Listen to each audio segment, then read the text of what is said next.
Hey everyone, I wanted to do a quick video on the required tools for the HydrosPlus Performance Kit. Now, these tools work whether or not you have the HydrosPlus kit only or a HydrosPlus Performance Kit with a higher capacity pump. So first thing I want to mention is these two tools are actually nice to haves, wouldn't call those required. Everything to the left is a required tool. Now, you see quite a few tools in front of you, I would say, for what is a pretty easy install. But the reason you see so many is a lot of these just have a single use. So I'll call that out as I'm going through, but there's about 3 or 4 tools here that get the primary use when installing this kit. So first thing I want to mention is the tap and the drill bit here, those are provided in the kit, so you don't have to go and get those. I provide those because I want to make sure that you have the exact size drill bit and the right size tap that goes with the bolts that are provided. I know a lot of you all out there that are going to install this kit have these things already, but I think that's the one piece that I felt like pretty much 90+% are actually going to need. And I did want to make sure that they're matched. So I actually buy those in a kit to ensure that the drill bit and the tap go together. So starting at the left here, we've got a 1/2-inch ratchet. So it's really used for taking the wheels off, or taking the one wheel off, 19mm socket. I'm using a impact socket here because I actually use the impact wrench, but that's not required. You can just use the regular socket, 19mm. This is a thin wall 1-inch socket, or you could get away with a 26mm.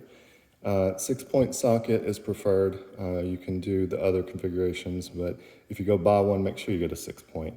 And it needs to be thin wall. It can't be impact, because where it has to seat to remove the valve for the existing proportional divider is very small. And I'll show that in the install video of actually tapping that down and seating it. So these two, take off the wheel, take the one bolt off, that's all they're used for. The other single-use tool is this, and this is a 1/4 socket. It's not to take a bolt off or a nut. It's actually used in conjunction with the tap. So this is how I tap the hole with a ratchet. If you have a T-handle, go ahead and use that. That'll be probably better.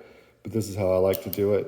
And don't use anything bigger than the 3/8 ratchet, because when you're tapping, if you've got to put more torque than you can put pretty much like this, it's too hard. You need to back it out and take another shot at it. So that's a single-use tool as well.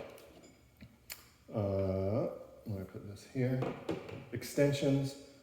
You'll need this to get inside the wheel, to take off the wheel, and this will be used in various locations. So let me round out the sockets. 13mm is required for a couple of bolts. Now this 10mm here, it does not have to be a deep well. I just happen to have a deep well. Here's another 15mm. This takes out one bolt. And on some applications, you won't actually have to take that bolt out. If you have a 1025 or the R series, you're going to need that 15mm. If you have the E series, you won't need that 15mm. So, 2 other single-use tools. This is a 1/4 hex. This is a 3/8 hex. These are simply to put 2 plugs in, and they're each used one time. Jump over to here because this is used almost one time, maybe 2. This is what you'll use to mark your location for drilling. You don't have to have a hammer this big. That's just the one that I use. This is a 5/16 punch that I got at AutoZone. I use this one because it'll fit through the 3/8 hole. But a lot of people are going to already have a punch like this that they can use. And feel free, certainly, to use a marker or whatever you're comfortable using, marking the hole for the drilling location. Over here is the screwdriver. For the install, you technically only need a Phillips head. But to tune the system comes tuned to about 2 gallons per minute, but I do show you how to tune it in case you would like to get a little bit more flow to the steering or a little less flow to the steering. I'll show you how to do that in another video. All right, now so let's tackle the open-ended wrenches. 13 millimeter wrench, that's going to be used to hold basically the back of the PTO shield. So there's a bolt and a nut. It may also need to be used for under the seat. So far, every time I've taken the seat off, I haven't had to hold the nut on the back. I've been able to just hold it with my fingers. Just the way it's made, it seems to hold itself. So 13 millimeters used a little bit. This is a single-use tool. 3/4, it takes one fitting off of the existing flow divider.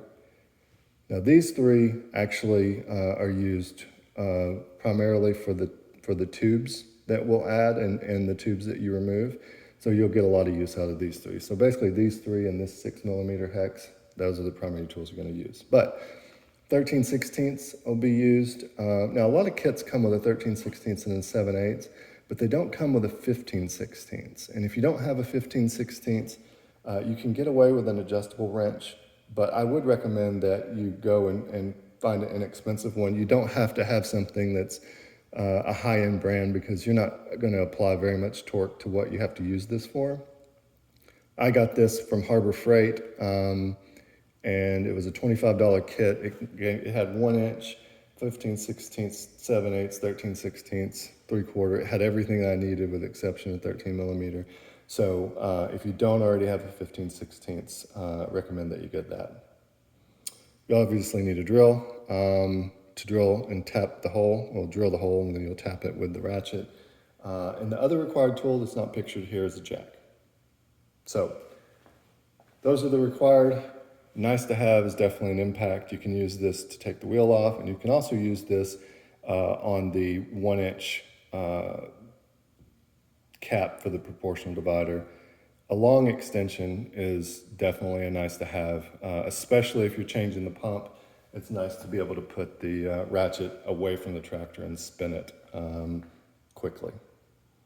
So that's it. Those are the tools required for the install, and I hope this is helpful. Again, I do provide a sheet within the kit so that you can make sure you have all of this gathered before you start your install. Thanks for watching.